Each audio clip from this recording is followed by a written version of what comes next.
तो this is the second lecture of transportation problem और इस वीडियो में हम लोग बात करने वाले हैं about the methods to calculate optimum solution. ठीक है, इस वीडियो में हम लोग बात करेंगे कि किस तरीके से हम किसी भी ट्रांसपोर्टेशन प्रॉब्लम का ऑप्टिमम सॉल्यूशन कैलकुलेट कर सकते हैं, अचीव कर सकते हैं और क्या क्या स्टेप्स होते हैं। जी हाँ, मेरा नाम है अंकित सैनी और आप देख रहे हैं द मेंटर्स क्लासेस। तो करते हैं शुरू। तो आज हम लोग बात करने वाले हैं ऑप्टिमम सॉल्यूशन के बारे में। तो क्या करेंगे, ऑप्टिमम सॉल्यूशन की बात करेंगे, optimum solution of A transportation problem. ठीक है, तो ऑप्टिमम सॉल्यूशन का क्या मतलब होता है ये इससे पहले वाली वीडियो में हम लोग देख चुके हैं। क्या बताया था कि optimum solution of A transportation problem का मतलब होता है कि एक ऐसा सॉल्यूशन, ठीक है, एक ऐसा फीजेबल सॉल्यूशन या फिर बेसिक फीजेबल सॉल्यूशन जो किसी भी ट्रांसपोर्टेशन प्रॉब्लम की ट्रांसपोर्टेशन कॉस्ट को मिनिमाइज कर देता है, उस सॉल्यूशन को हम लोग बोलते हैं ऑप्टिमम सॉल्यूशन। ठीक है, अब बात आती है कि ऑप्टिमम सॉल्यूशन को हम किस तरीके से कैलकुलेट कर सकते हैं, किस तरीके से किसी भी ट्रांसपोर्टेशन प्रॉब्लम का ऑप्टिमम सॉल्यूशन को हम फाइंड आउट कर सकते हैं। ठीक है, तो optimum solution of A transportation problem को कैलकुलेट करने में मेजरली दो स्टेप्स हम लोग फॉलो करते हैं।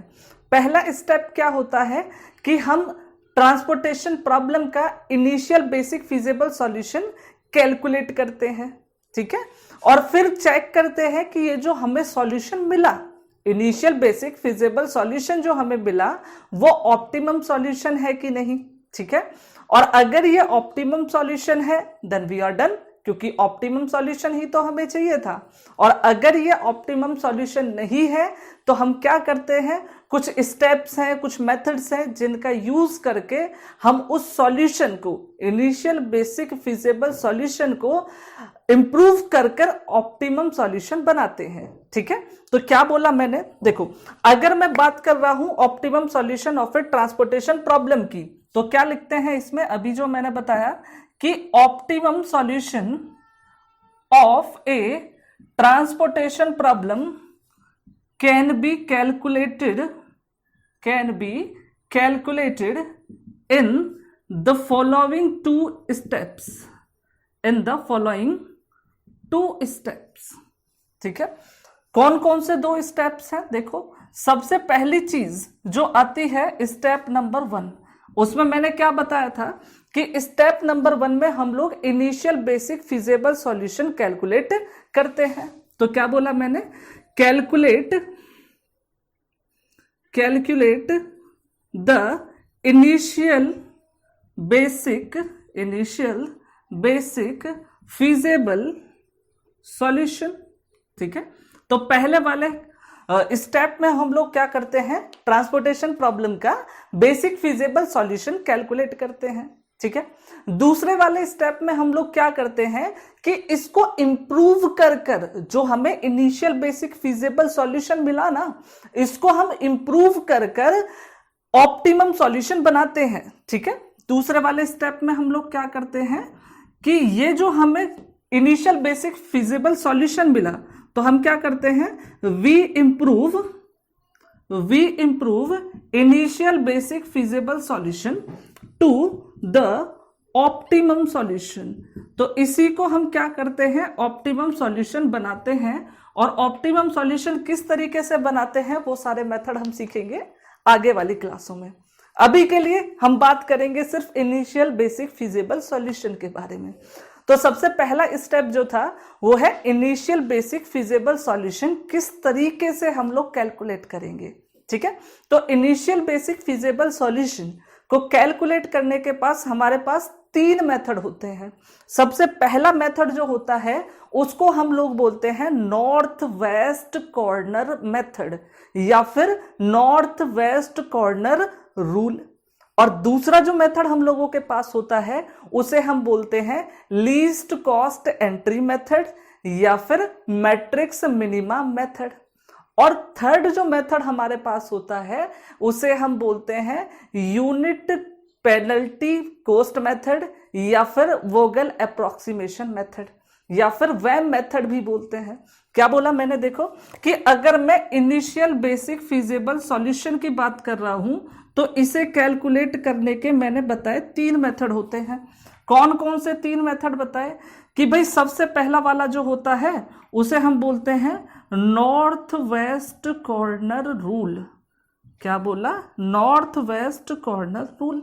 तो पहला मेथड होता है initial basic feasible solution calculate करने का नॉर्थ वेस्ट कॉर्नर रूल, ठीक है।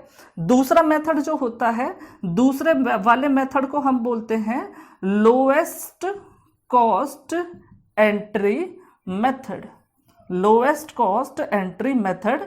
या फिर इसका एक दूसरा नाम भी होता है जिसे हम लोग क्या बोलते हैं, matrix minima method, matrix minima method, ठीक है। तो ये 2 मेथड हो गए।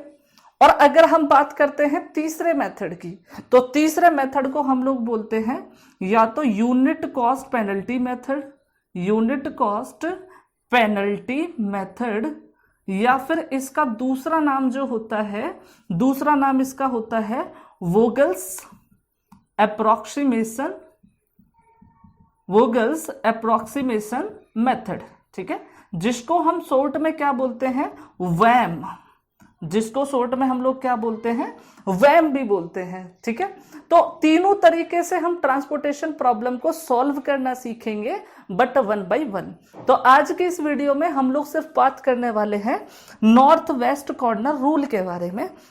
आज सिर्फ हम लोग सीखेंगे कि initial basic feasible solution of A transportation problem को नॉर्थ वेस्ट कॉर्नर रूल से हम लोग किस तरीके से कैलकुलेट करते हैं।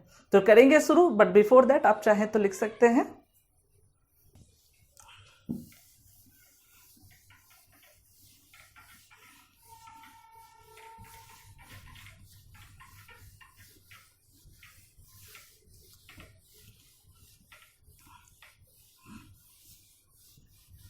ओके। तो सबसे पहला मेथड हम लोग बात करने वाले हैं about north west corner rule, ठीक है। तो लिखते हैं सबसे पहला method north west corner rule, कि नॉर्थ वेस्ट कॉर्नर रूल से किस तरीके से हम ट्रांसपोर्टेशन प्रॉब्लम का initial basic feasible solution calculate करते हैं, ठीक है। देखो क्या होता है, मैट्रिक्स मेथड में जब हम बात कर रहे थे ट्रांसपोर्टेशन प्रॉब्लम के मैट्रिक्स रिप्रेजेंटेशन की, तो वहां पर एक मैट्रिक्स बनता था कुछ इस टाइप का, ठीक है, कुछ इस टाइप का मैट्रिक्स हम लोगों ने देखा था। तो हम लोग क्या करते हैं, देखो यहां पर सबसे पहला वाला जो सेल है ना 1,1, वहां से हम लोग स्टार्ट करते हैं नॉर्थ वेस्ट कॉर्नर रूल में, ठीक है। इस वाले सेल में हम लोग क्या करते हैं, इसको सेलेक्ट कर कर इस सेल की रेस्पेक्टिव डिमांड और सप्लाई को चेक करते हैं, ठीक है। डिमांड और सप्लाई को देखते हैं, उनमें देखते हैं कौन सी स्मॉलर वैल्यू है। जो भी स्मॉलर वैल्यू होती है उसको हम यहां पर लिख देते हैं पैरेंथेसिस के अंदर, ठीक है। और जो यहां पर हमने लिखा इसी वैल्यू को हम क्या बोलेंगे, ये सेल 1,1 में एलोकेशन है। क्या बोलेंगे कि ये सेल 1,1 के अंदर एलोकेशन है, ठीक है।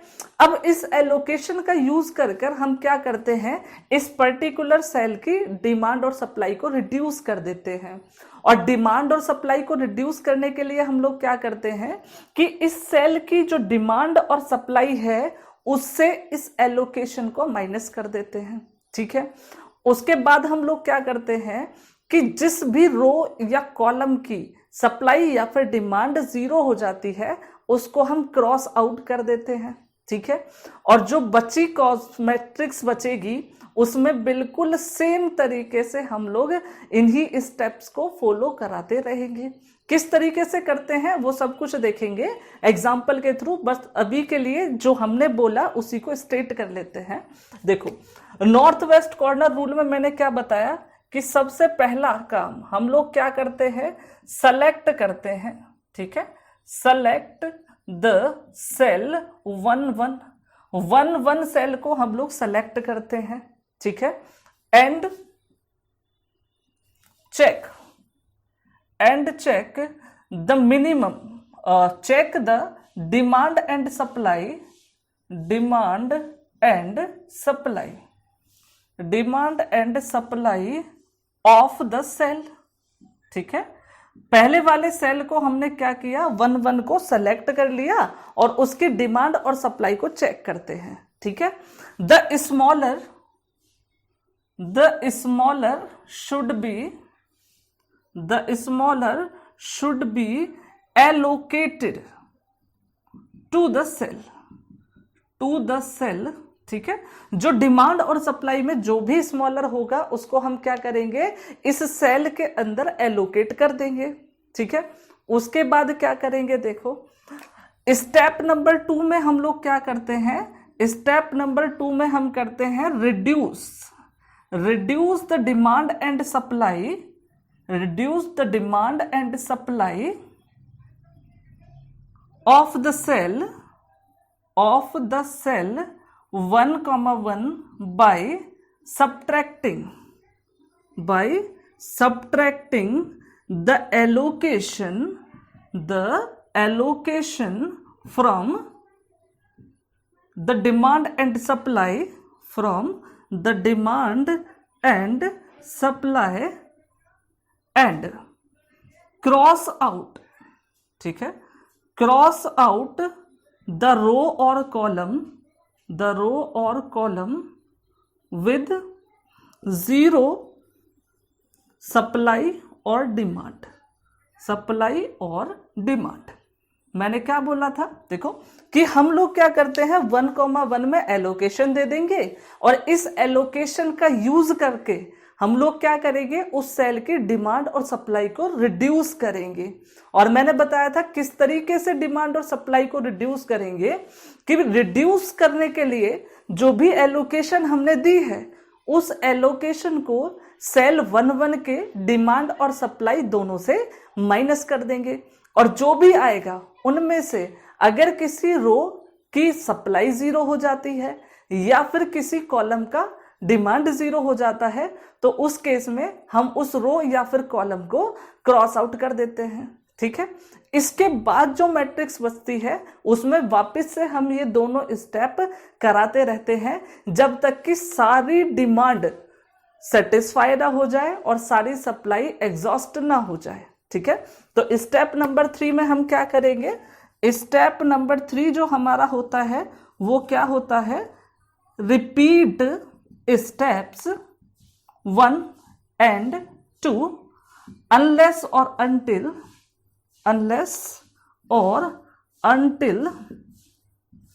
all the demand is satisfied or all the supply is exhausted। ठीक है, तो जब तक सारी की सारी डिमांड सेटिस्फाई नहीं हो जाती और सारी की सारी सप्लाई एग्जॉस्ट नहीं हो जाती तब तक हम स्टेप नंबर 1 और स्टेप नंबर 2 को रिपीट करते रहेंगे।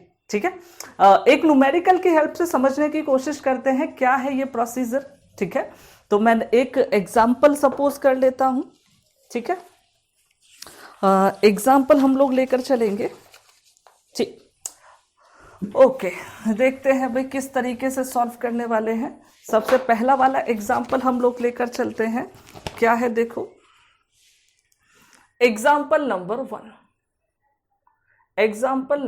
1 use north west corner rule to find initial basic feasible solution. ठीक है, और क्या है हमारे पास जो प्रॉब्लम है वो प्रॉब्लम कुछ इस तरीके से है। ठीक है, क्या है भाई, A B C। ठीक है, यहां पर है 1 2 3 4।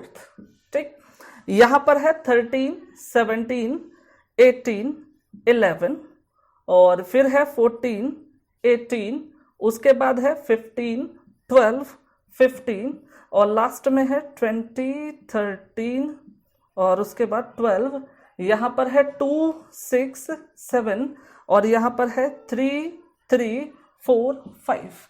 दिस वन इज सप्लाई और ये हमारे पास क्या है, डिमांड है। ठीक है, इसको हमें सॉल्व करना है using north west corner rule.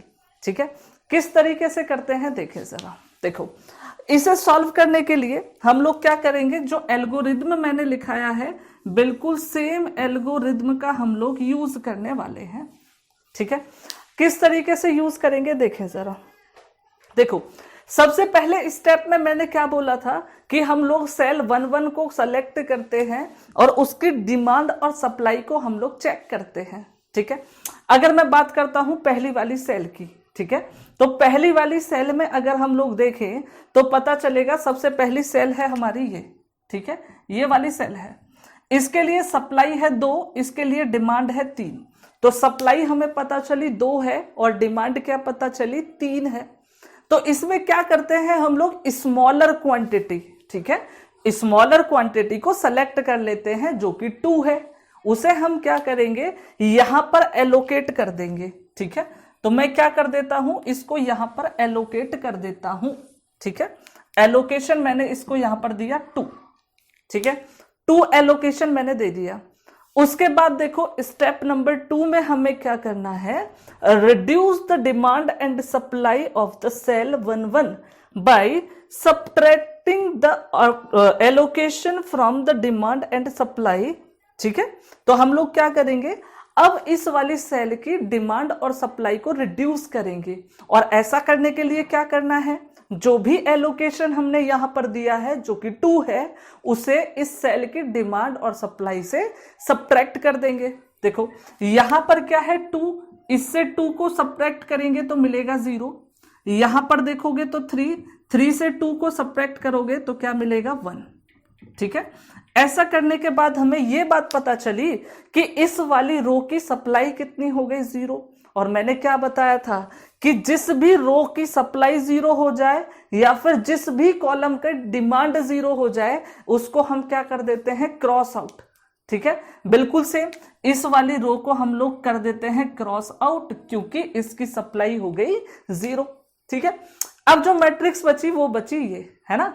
और इस वाली मैट्रिक्स में अगर हम बात करें 1 सेल की, देखो ये तो कैंसिल ही हो गया, अब 1 सेल बन जाती है ये। अब इसको जब हम सॉल्व करेंगे तो इस वाली सेल के लिए देखो सप्लाई तो है 6 और इसके लिए डिमांड कितनी बची है 1। ठीक है, सप्लाई तो है 6 और डिमांड कितनी बची है 1। तो इन दोनों में जो स्मॉलर वैल्यू है वो क्या है, वो है 1। तो हम क्या करेंगे, यहां पर 1 को क्या करेंगे, एलोकेशन दे देंगे। ठीक है, मैंने क्या किया, 1 को एलोकेशन दे दिया, है ना। 1 को एलोकेशन देने के बाद अब इस सेल की जो डिमांड और सप्लाई है उसको हमें रिड्यूस करना पड़ेगा। किस तरीके से रिड्यूस करेंगे, देखो यहां पर कितना है 6, यहां पर है 1 और हमने एलोकेशन कितना दिया 1। और रिड्यूस के लिए मैंने बताया था जो भी एलोकेशन हमने दी है उसको डिमांड और सप्लाई से हम लोग सबट्रैक्ट कर देंगे। देखो 1 से 1 सबट्रैक्ट करेंगे 0, 6 से 1 सबट्रैक्ट करेंगे तो 5। तो इस कॉलम की अभी क्या हो गया, डिमांड 0, क्योंकि इसकी डिमांड 0 तो हमें ये करना पड़ेगा क्रॉस आउट। ठीक है, तो हम इस पूरे कॉलम को क्रॉस आउट कर देंगे। ठीक है, इतना। अब उसके बाद जो मैट्रिक्स बची वो मैट्रिक्स बचेगी इतनी सिर्फ, है ना। और इसमें जो A11 है ये वाला सेल आएगा 1 वाला, है ना, कॉर्नर वाला। तो इसके लिए डिमांड और सप्लाई देखोगे तो देखो सप्लाई 5 है, डिमांड इसकी 3 है ना। सप्लाई 5 है, डिमांड कितनी है 3 है। इसका मतलब इनमें जो स्मॉलर क्वांटिटी है वो क्या है 3 है। तो हम यहां पर क्या करेंगे, 3 को एलोकेशन देंगे। ठीक है, तो 3 को एलोकेशन देने के बाद अब डिमांड और सप्लाई को फिर से रिड्यूस करना पड़ेगा। किस तरीके से करेंगे ये हम लोग जानते हैं। क्या करेंगे, इस 3 को सबट्रैक्ट कर देंगे इस 5 से तो 2 आ जाएगा। इस 3 को सबट्रैक्ट करेंगे इस 3 से तो ये आ जाएगा 0। और ऐसा करने के बाद जो कॉलम है जिसकी डिमांड 0 हुई उस पूरे एंटायर कॉलम को हम क्या कर देंगे, क्रॉस आउट। ठीक है, तो अब जो मैट्रिक्स बचेगी वो बचेगी ये वाली मैट्रिक्स, है ना। अब इसका कॉर्नर वाला पॉइंट देखोगे तो ये वाला है ना, A11, ठीक है, या फिर 11 सेल बोल सकते हैं। तो यहां पर देखो इस वाली सेल को हमने सेलेक्ट किया, इसकी सप्लाई कितनी है 2 और इसकी डिमांड कितनी है 4, ठीक है, सप्लाई 2 है, डिमांड 4 है। स्मॉलर वैल्यू देखें तो स्मॉलर वैल्यू है 2, तो हम लोग क्या करेंगे, यहां 2 को एलोकेशन देंगे और इसको रिड्यूस करेंगे तो 0 बन जाएगा, इसको रिड्यूस करेंगे तो 2 बन जाएगा। किस तरीके से किया रिड्यूस वो आप लोग जानते ही हैं। क्या किया, जो एलोकेशन है उसे इस 2 से माइनस कर दिया तो 0, और इस 4 से माइनस कर दिया तो कितना आएगा 2, ठीक है। इसके बाद आगे बढ़ते हैं तो देखो इस वाली रो की सप्लाई 0 हो गई तो इसको मुझे क्रॉस आउट करना पड़ेगा, ठीक है। अब जो मैट्रिक्स बची सिर्फ इतनी मैट्रिक्स बची है ना। अब इसमें देखोगे तो ये वाला है 1 सेल, अब इसकी डिमांड तो 2 है और सप्लाई कितनी है 7, और दोनों में जो स्मॉलर है वो कितना है 2, डिमांड कितनी है 2 और सप्लाई कितनी है 7, तो इसमें जो स्मॉलर है वो क्या है 2, तो हम 2 को यहां पर एलोकेशन दे देंगे, ठीक है, और रिड्यूस करेंगे तो ये 0 आ जाएगा, ये 5 आ जाएगा, और 0 वाले कॉलम को हम क्रॉस आउट कर देंगे, ठीक है। अब सिर्फ एक सेल बचेगी और उसमें भी दोनों इक्वल है तो हम 5 को कर देंगे, ये वाला 0, अब ये हो गया 0, ठीक है। अब देखो अगर इसमें ध्यान से देखोगे तो सारी डिमांड 0 हो गई और सारी सप्लाई भी क्या हो गई 0। इसका मतलब क्या हुआ, सारी सप्लाई जो है वो सेटिस्फाई हो गई और जितनी भी सप्लाई है वो एग्जॉस्ट हो गई और जितनी भी डिमांड है वो सेटिस्फाई हो गई। इसका मतलब जो हमें सॉल्यूशन मिला वो हमारा इनिशियल बेसिक फिजिबल सॉल्यूशन मिल गया, ठीक है। क्या होगा देखें, अगर हम बात करें इनिशियल बेसिक फिजिबल सॉल्यूशन की तो क्या सॉल्यूशन मिला हमें, देखो ये है x11, पहली रो पहला कॉलम कितना आया 2, ठीक है, फिर आया ये x21 second row first column, इसीलिए हमने लिखा x21, ये कितना आया 1, फिर आया x22, देख रहे हो second row second column, this one is 3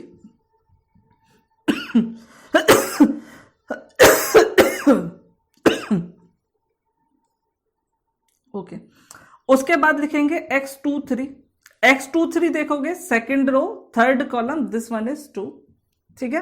और इसके बाद यहां पर 2 क्वांटिटी और बच जाती हैं, एक तो बच जाती है x33 third row third column, तो ये है हमारे पास 2, और लास्ट में हम लोगों के पास बच जाता है x34 वो कितना है हम लोगों के पास 5। तो इस तरीके से हम लोग क्या कर सकते हैं, इनिशियल बेसिक फिजिबल सॉल्यूशन को कैलकुलेट कर सकते हैं, ठीक है। अच्छा अगर हम इस सॉल्यूशन के करस्पॉन्डिंग ट्रांसपोर्टेशन कॉस्ट को कैलकुलेट करना चाहें तो किस तरीके से करेंगे, देखो अगर ट्रांसपोर्टेशन कॉस्ट को हम लोग कैलकुलेट करना चाहें तो किस तरीके से करेंगे, देखो यहां एलोकेशंस वाली जो सेल है, ऐसी सेल्स जिनमें एलोकेशंस है सिर्फ उन्हीं का यूज करते हैं। किस तरीके से, देखो यहां पर एलोकेशन है 2 और कॉस्ट कितनी है इसकी 13, तो इन दोनों की हमने मल्टीप्लाई कर दी, प्लस अगली वाली कितनी है एलोकेशन 1 और कॉस्ट है 17, प्लस अगली वाली है 3 कॉस्ट है 14, फिर है 2 और कॉस्ट है हमारे पास 12, उसके बाद कितना है 2, उसके साथ कॉस्ट है 15 और उसके बाद है 5 और उसके साथ कॉस्ट कितनी है 12, ठीक है। अब इसे सिंप्लीफाई कर लें तो ये हो जाएगा 26, ये हो जाएगा 17, ये हो जाएगा 42 और ये हो जाएगा 24 और ये हो जाएगा 30 और ये हो जाएगा 60, ठीक है। इसको कैलकुलेट करके जो भी आएगा वही क्या होगी हमारी ट्रांसपोर्टेशन कॉस्ट, ठीक है। तो ये हो गया किस तरीके से हम नॉर्थ वेस्ट कॉर्नर रूल का यूज करके इनिशियल बेसिक फिजिबल सॉल्यूशन को कैलकुलेट करते हैं। एक और एग्जांपल के थ्रू समझेंगे, बट बिफोर दैट आप चाहे तो लिख सकते हैं। So this is the second example जिसे हमें सॉल्व करना है, ठीक है। तो सॉल्यूशन में मैंने सबसे पहली बात बताई थी लास्ट वाले लेक्चर में कि हम लोग सॉल्व कर सकते हैं सिर्फ बैलेंस्ड ट्रांसपोर्टेशन प्रॉब्लम्स को। तो इसे सॉल्व करने से पहले हमें देखना पड़ेगा कि ये जो ट्रांसपोर्टेशन प्रॉब्लम हमें गिवन है वो हमारी बैलेंस्ड है कि नहीं है। किस तरीके से देखेंगे, देखो बैलेंस्ड ट्रांसपोर्टेशन प्रॉब्लम के लिए मैंने आपको बताया था कि ऐसी ट्रांसपोर्टेशन प्रॉब्लम जिनकी टोटल डिमांड और टोटल सप्लाई इक्वल आ जाती है उन्हें हम लोग बोलते हैं बैलेंस्ड ट्रांसपोर्टेशन प्रॉब्लम। अब टोटल डिमांड निकालने के लिए मैंने क्या बताया था कि जितनी भी डिमांड है सबको सम अप कर दो तो मिलेगा टोटल डिमांड, और जितनी भी सप्लाई है अगर उनको सम अप कर दें तो मिलेगी टोटल सप्लाई। इसी तरीके से देखो जितनी भी सप्लाई है अगर मैं उनको सम अप कर दूं तो क्या मिलेगा, देखो 14 प्लस 16 30 हो गया, प्लस 5 35, ठीक है। यहां पर देखोगे 6 और 10 16 हो गया, प्लस 4 20 हो गया, प्लस 15 कितना हो गया 35। इसका मतलब टोटल डिमांड और टोटल सप्लाई क्या है, इक्वल है। इसका मतलब ये जो प्रॉब्लम है वो क्या है, बैलेंस्ड है, ठीक है। लिखेंगे सिंस टोटल डिमांड, ठीक है, total demand equal to total supply, total demand equal to total supply equal to कितना है 35। देयरफॉर जो भी ट्रांसपोर्टेशन प्रॉब्लम हमें गिवन है वो कैसी है, बैलेंस्ड है। और अगर ये बैलेंस्ड है इसका मतलब हम इसे नॉर्थ वेस्ट कॉर्नर रूल से सॉल्व कर सकते हैं। इसका मतलब क्या हुआ, therefore we can solve this by north west corner rule, north west corner rule, ठीक है। तो नॉर्थ वेस्ट कॉर्नर रूल से हम इसे सॉल्व कर सकते हैं, ठीक है। किस तरीके से करेंगे देखें, तो किस तरीके से करेंगे भाई, एक मैट्रिक्स फिर से बना लेते हैं, ठीक है, ओके। तो यहां पर क्या है, 4 है, ठीक है। तो 4 हम कॉलम बना लेते हैं और रोज कितनी है हमारे पास, टोटल 3 रोज हैं, ठीक है। तो यहां पर है 6, यहां पर कितना है 4, यहां पर कितना है 1, यहां पर है 5, यहां पर है 8, यहां पर है 9, यहां पर है 2, यहां पर है 7, यहां पर है 4, यहां पर है 3, 6 और फिर 2। अगर इसकी सप्लाई की बात करें तो सप्लाई कितनी है देखें, सप्लाई है 14 16 और फिर 5। और अगर डिमांड की बात करें तो वो है 6 10 15 और 4, ये हो गई डिमांड, ठीक है। इसके बाद देखो यहां पर ओरिजिन से है O1 O2 O3, यहां पर डेस्टिनेशन है D1 D2 D3 D4, ठीक है।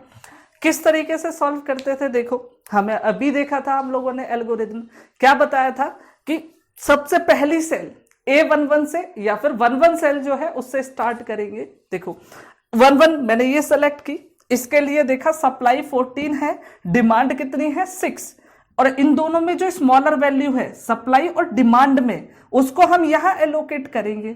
तो 14 और 6 में स्मॉलर क्या है 6, जिसको हम यहां पर एलोकेट कर देंगे, ठीक है। अब एलोकेट करने के बाद क्या करेंगे, इससे इनको ये जो है डिमांड और सप्लाई उन्हें रिड्यूस करेंगे। रिड्यूस करने के लिए क्या करते हैं, एलोकेशन को डिमांड और सप्लाई से माइनस कर देते हैं। देखो डिमांड से 6 को माइनस किया तो 0, और इससे सप्लाई से 6 को माइनस किया तो कितना आ गया 8, ठीक है। अब देख रहे हो इस वाले कॉलम की डिमांड कितनी हो गई 0, क्योंकि इस कॉलम की डिमांड 0 है तो हम क्या करेंगे, इसे क्रॉस आउट कर देंगे। तो मैंने क्या किया, इस पूरे को कर दिया क्रॉस आउट, ठीक है। अब बची ये वाली मैट्रिक्स है ना, इस मैट्रिक्स में देखो कॉर्नर वाली सेल कौन सी है, कॉर्नर वाली मतलब 1 सेल ये है, ठीक है। अब यहां से स्टार्ट करें तो इसमें देखो इसकी सप्लाई 8 है और इसकी डिमांड कितनी है 10 है, और दोनों में जो स्मॉलर क्वांटिटी है वो क्या है 8। तो हम क्या करेंगे, यहां पर 8 को तो कर देंगे एलोकेट, और इसको रिड्यूस करेंगे। किस तरीके से कि 8 से 8 को माइनस किया तो 0, और 10 से 8 को माइनस किया तो 2, ठीक है। अब देखोगे पहली वाली जो रो है उसका क्या हुआ, सप्लाई हो गई 0, और जैसे ही सप्लाई 0 हुई तो हमें पूरी रो को क्या करना पड़ेगा, क्रॉस आउट, ठीक है। तो कर देते हैं क्रॉस आउट, देखो पूरी रो को हमने कर दिया क्रॉस आउट, ठीक है। अब जो मैट्रिक्स बची उसमें जो कॉर्नर वाली सेल है वो ये है A11 सेल, है ना। तो यहां पर देखो 2 है, यहां पर 16 है, डिमांड 2 सप्लाई 16, तो दोनों में मिनिमम जो है वो है 2। तो हम मिनिमम मतलब 2 को यहां पर एलोकेट कर देंगे, ठीक है, 2 को यहां पर एलोकेट कर देंगे, तो फिर इनको रिड्यूस करना पड़ेगा। तो इसको रिड्यूस करोगे तो 16 से 2 माइनस करोगे तो 14, और 2 से 2 माइनस करोगे तो कितना आएगा 0। और जिसकी वैल्यू 0 हुई, डिमांड या सप्लाई की वैल्यू 0 हुई, वो तो गया, ठीक है। अब इस कॉलम की डिमांड 0 है तो इसे तो जाना पड़ेगा भाई, तो इसे भेज दो, सारे कॉलम को क्रॉस आउट कर दो, ठीक है भाई। उसके बाद देखो मैट्रिक्स में ये 4 एलिमेंट बचे, तो कॉर्नर वाला ये 2 है ना, 1 1 वाली सेल 2 है। अब देखो यहां इसकी सप्लाई 14 है, डिमांड 15 है, तो जो भी स्मॉलर क्वांटिटी है, तो स्मॉलर क्वांटिटी क्या है यहां पर 14, तो हम 14 को यहां एलोकेट कर देते हैं और फिर इन दोनों को रिड्यूस करना पड़ेगा। किस तरीके से करेंगे रिड्यूस, देखो 14 से 14 माइनस करोगे 0, यहां बचेगा 1, और 0 वाली रो तो गई भैया, तो 0 वाली रो को भेज दिया, क्रॉस आउट कर दिया, ठीक है। अब सिर्फ ये 2 एलिमेंट बचते हैं हम लोगों के पास। इन दोनों एलिमेंट की बात करें तो यहां पर देखोगे ये वाला कॉर्नर वाला सेल है, तो इसके लिए 1 है डिमांड, सप्लाई है 5, तो जो मिनिमम वैल्यू बची वो क्या बचेगी 1। तो हम यहां 1 को एलोकेट कर देंगे, इसको रिड्यूस करेंगे तो 0, इसको रिड्यूस करेंगे तो 4, पूरा कॉलम गया, ठीक है। अब देखो यहां पर आए 2 पर, अकेला सेल बचा, इसकी सप्लाई भी 4, डिमांड भी 4, तो दोनों एग्जॉस्ट हो जाएंगी, यहां पर 0 रख दो, सिर्फ खत्म कहानी, ठीक है। तो हमने क्या देखा, टोटल डिमांड क्या हो गई 0 और टोटल सप्लाई भी क्या हो गई अभी 0। तो हमें क्या पता चला इससे कि हमारा सॉल्यूशन हो गया। Therefore initial basic feasible solution अगर हम लोग लिखना चाहें तो क्या लिखेंगे, देखें x, देखो पहला वाला x11 कितना हो जाएगा 6, दूसरा वाला है पहली रो दूसरा कॉलम तो x12 ये हमारे पास हो जाएगा 8, तीसरा वाला है x22 second row second column तो ये है 2, और तीसरे वाले की बात करेंगे चौथे की तो ये है x2 और 3 सेकंड रो थर्ड कॉलम, ठीक है। उसके बाद देखो थर्ड रो थर्ड कॉलम आ गया हमारे पास, थर्ड रो थर्ड कॉलम आ गया 1, और ये आ जाएगा third row fourth column, third row fourth column कितना आ गया 4, तो ये हमारा हो गया सॉल्यूशन, ठीक है, इनिशियल बेसिक फिजिबल सॉल्यूशन। और अगर इस सॉल्यूशन के करस्पॉन्डिंग हमें ट्रांसपोर्टेशन कॉस्ट को कैलकुलेट करना हो तो वो भी मैंने बताया था कि अगर ट्रांसपोर्टेशन कॉस्ट चाहिए तो क्या करेंगे 6 × 6 एलोकेशंस वाली सेल है ना, सिर्फ यहां पर 8 × 4, ठीक है। अगली वाली एलोकेशन सेल है हमारी ये वाली, इसको हम बोलेंगे 2 × 9 प्लस यहां पर 14 × 2, ठीक है। उसके बाद है 1 × 6, 1 × 6 और फिर है 4 × 2, 4 × 2, और इसको कैलकुलेट कर कर हम ट्रांसपोर्टेशन कॉस्ट भी कैलकुलेट कर सकते हैं, ठीक है। आप चाहे तो लिख सकते हैं, आगे बढ़ेंगे फिर, ठीक है। तो आगे हम लोग बात करते हैं अपने मेन टाइप के क्वेश्चंस की, मतलब ऑब्जेक्टिव क्वेश्चंस की, क्योंकि हमारा एग्जामिनेशन तो ऑब्जेक्टिव होने वाला है। देखें सबसे पहला क्वेश्चन है आपकी स्क्रीन के ऊपर, to find an initial basic feasible solution we start with the cell this 1,1 in. पहला ऑप्शन है नॉर्थ वेस्ट कॉर्नर रूल, दूसरा ऑप्शन है लोएस्ट कॉस्ट एंट्री मेथड, तीसरा है वोगल्स अप्रोक्सीमेशन और डी है नन, ठीक है। तो अभी हम लोगों ने जब देखा था नॉर्थ वेस्ट कॉर्नर रूल को किस तरीके से सिंप्लीफाई करते हैं, किस तरीके से डील करते हैं, तो उसमें मैंने बताया था हम लोग स्टार्ट करते हैं 1 सेल से, ठीक है। तो इसमें क्या होना चाहिए, option A correct, north west corner rule, ठीक है। आगे बढ़ते हैं दूसरे क्वेश्चन की तरफ। तो दूसरा क्वेश्चन देखें क्या है आपकी स्क्रीन के ऊपर, The initial basic feasible solution of the following transportation problem by north west corner rule, ठीक है। एक प्रॉब्लम गिवन है जिसका हमें नॉर्थ वेस्ट कॉर्नर रूल्स की हेल्प से initial basic feasible solution find out करना है। देखें किस तरीके से करेंगे। तो ये क्वेश्चन को मैं यहाँ पर लिख देता हूँ, ठीक है, कुछ इस टाइप की प्रॉब्लम है। यहाँ पर है 4/3 की, 4/3 की है, तो 4/3 मैं बना लेता हूँ, 4 कॉलम और 3 रोज, 3/4 की है। ठीक है, यहाँ पर है हमारे पास 19, यहाँ पर है 30, यहाँ पर है 50, यहाँ पर है 10, 60, 40, यहाँ पर है 30, यहाँ पर हम लोगों के पास है 70, यहाँ पर है 40, यहाँ पर है 8, यहाँ पर है 70, यहाँ पर है 20। ठीक है, यहाँ पर है W1, W2, W3, W4, और यहाँ पर हम लोगों के पास है F1, F2, F3, यहाँ है 5, 8, 7, 14, और यहाँ पर है 7, 9, 18। तो ये तो हो गई हमारी सप्लाई और ये हो गई हमारी डिमांड। ठीक है, और यहाँ पर गिवन है 34।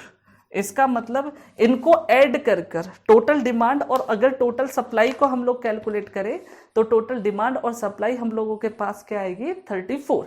ठीक है, और अगर टोटल डिमांड और सप्लाई 34 आती है, इसका मतलब क्या है, ये जो प्रॉब्लम गिवन है वो कैसी है, बैलेंस ट्रांसपोर्टेशन प्रॉब्लम है। इसका मतलब हम लोग इसे नॉर्थ वेस्ट कॉर्नर रूल से सॉल्व कर सकते हैं।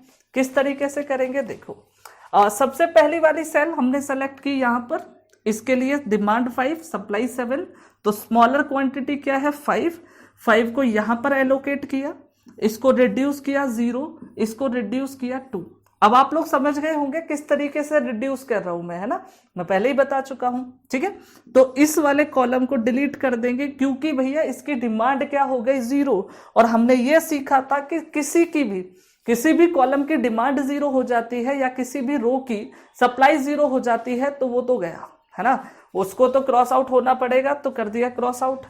अब बचे यहाँ पर, ठीक है, यहाँ पर देखो इस वाली सेल पर आएंगे, कॉर्नर वाली सेल 1 1, यहाँ पर देखो 2 है, यहाँ पर 8 है, तो स्मॉलर क्वांटिटी 2, इसको रिमूव करेंगे 0, इसको करेंगे 6, 0 वाली को कर देंगे क्रॉस आउट। ठीक है, अब आगे बढ़े, देखो यहाँ पर इस वाली मैट्रिक्स में जो बची हुई मैट्रिक्स है, कॉर्नर वाली सेल ये है, इसके लिए देखो 6 और 9, स्मॉलर क्या है 6, इसको रिड्यूस करोगे 0, इसको रिड्यूस करोगे 3, 0 वाले को क्रॉस आउट कर दिया, खत्म कहानी।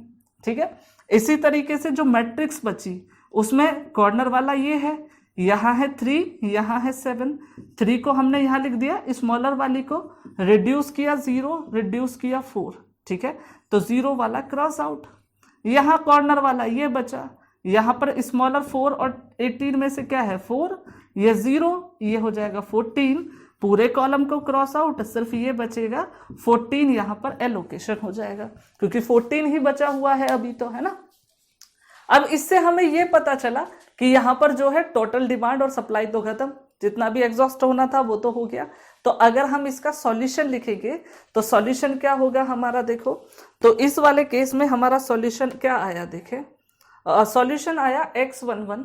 ठीक है, x11 इक्वल टू आया 5, फिर आया x12 first row second column मतलब 2, उसके बाद आया सेकंड रो सेकंड कॉलम मतलब x22 6, फिर आया सेकंड रो थर्ड कॉलम मतलब x23 इक्वल टू कितना आया 3, उसके बाद ये आया मतलब कि x third row third column x33 ये आ गया कितना 4, और इसके बाद x34 मतलब ये आ गया 14। अब हम अपना ऑप्शन देख लेते हैं कौन सा ऑप्शन करेक्ट है। 5 2 6 2 3 मतलब 3 3 3 4 और 3 4 14। इसका मतलब ऑप्शन कौन सा करेक्ट है हमारा, ऑप्शन ए करेक्ट है, ऑप्शन ए।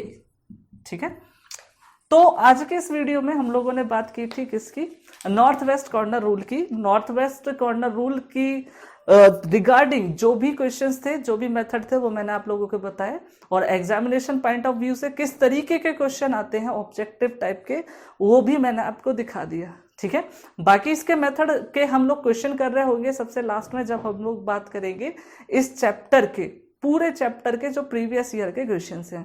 तो अभी तक हम लोगों ने नॉर्थ वेस्ट कॉर्नर रूल सीखा, आगे हम लोग बात करने वाले हैं लोएस्ट कॉस्ट एंट्री मेथड की, लेकिन नेक्स्ट लेक्चर में। तो तब तक के लिए स्टे ट्यून्ड, मिलते हैं नेक्स्ट वीडियो में।